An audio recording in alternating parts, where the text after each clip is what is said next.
আজকে মজাদার পাকোড়া বানিয়ে দেখাবো আপনাদেরকে বাঁধাকপি আর গাজর দিয়ে। তো প্রথমে বাটির মধ্যে বাঁধাকপি আর গাজর দিয়ে নিচ্ছি, সাথে দিয়ে নিচ্ছি আদা রসুন বাটা, দিয়ে দিচ্ছি কাঁচামরিচ, তারপর দিয়ে দিচ্ছি পেঁয়াজ,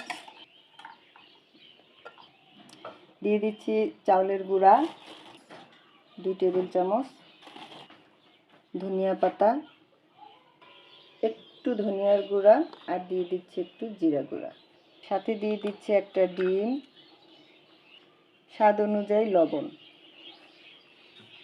এবার ভালো করে হাত দিয়ে মেখে নিতে হবে।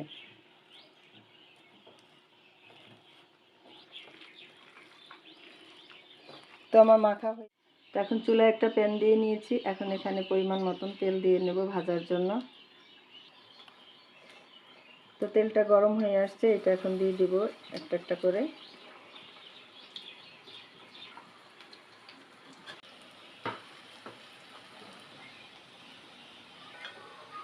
এক এক করে সবগুলো আমি দিয়ে নিলাম, এখন ভেজে তুলব।